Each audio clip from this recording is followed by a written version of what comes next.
चलावता आकाश में परेशान हो गई बानी। अरे कौन हो रे?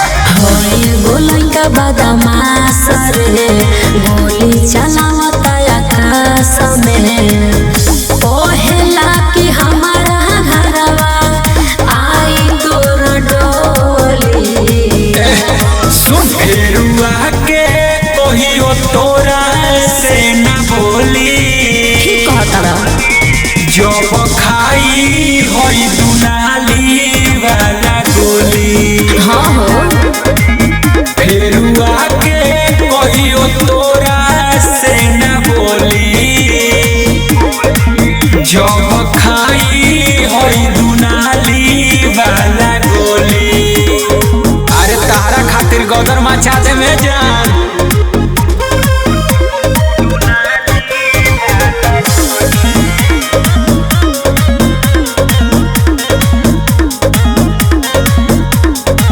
देखी देखी मारे लाखिया नतिया खोली के स्वेटर देखावेला छतिया परेशान हो गई बा। तुरंत जाई के तनो बाटे उबर रंगदार रे हमरा आगे न होई उखार रे। ओहेला किया वो भिरिया गाल तोहार टोली। भाई सुन जा फेरुआ के कहियो तोरा से न बोली जब खाई होई दुनाली वाला गोली। फेरुआ के कहियो तोरा से न बोली जब खाई होई दुनाली वाला गोली।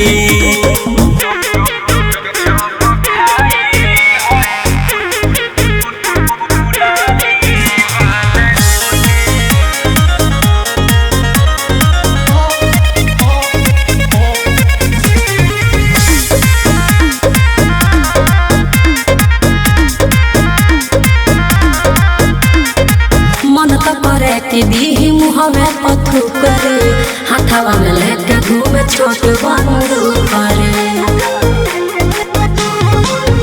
जब देखी गोलो देनावा के जी गर रे थर थर कापे लागी दाबे में डी गर रे। निर्मल नित्य सवा कहे लागलो बड़ी भोली। फेरुआ के कहियो तोरा से न बोली जब खाई होई दुनाली वाला गोली। बुझल फेरुआ के कहियो तोरा से न बोली जब खाई होई दुनाली वाला गोली। तबाही मचा देवे जान।